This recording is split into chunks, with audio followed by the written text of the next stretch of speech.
All right, in terms of content in Unit 2, we'll be looking at the histories of the first peoples to inhabit New Mexico. So primarily, we'll really start focusing on the ancestral Puebloan people, formerly known as the Anasazis, and the Mogollon people who lived in essentially the Boot Hill area of New Mexico and in northern Mexico. Um, we'll look at the kinds of lifestyles that they established, and we'll also think about how we know what we know about them. And that's really a key part of not just this element of New Mexico history, but all of New Mexico history or any history that you study. Something to always keep in mind is how do we know what we know um, about this thing, or about these people, or about this event. You'll want to look for the kinds of sources that authors use. So in the ebook that I wrote, there are some footnotes. Just in terms of a stylistic decision, I only added footnotes for direct quotes.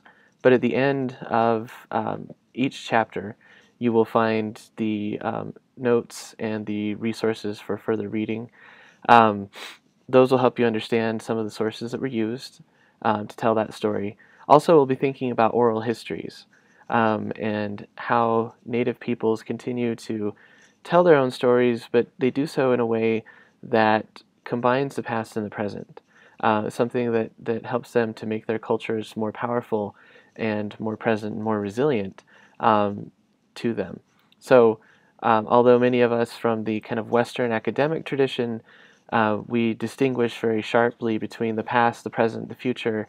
A lot of indigenous peoples or peoples just of different cultural traditions don't necessarily do that. And so that's something to understand and think about on its own terms.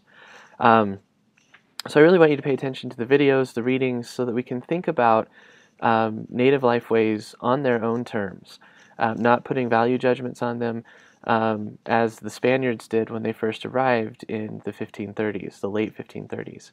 Um, of course, when we read sources coming from Spanish chroniclers, we have to take them with a grain of salt because those people kind of automatically considered Pueblo lifeways to be inferior to their own.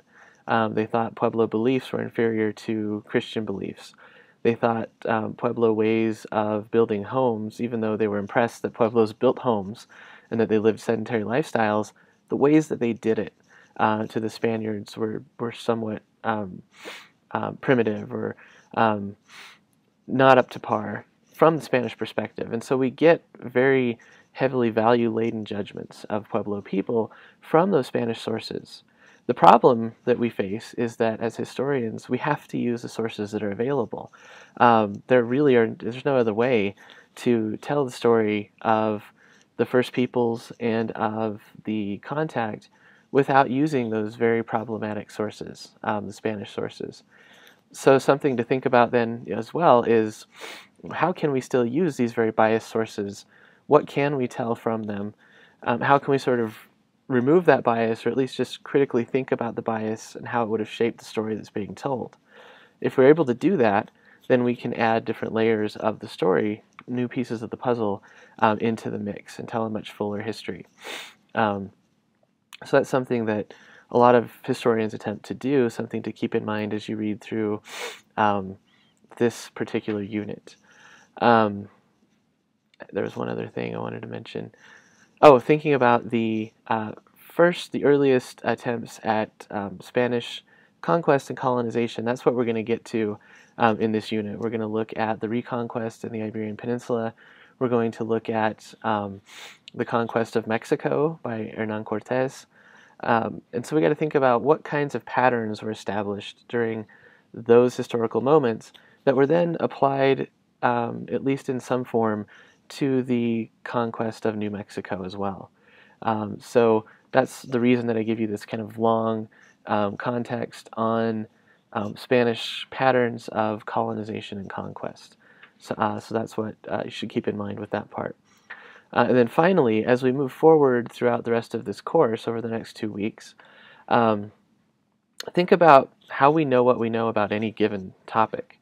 It's a lot easier, I think, to keep those questions present when we're studying First Peoples and the early contact because they're so far removed and because there are so few sources available. However, we have to ask the same questions all the time. We should ask the same questions of current events, of things we see in the news, whichever news outlet we use, whether through the internet or a cable news channel or just local TV or the newspapers, whatever it is. We have to ask, how did this person who is writing this or telling this story come about this information? How is it being processed? And most importantly, how is it being interpreted?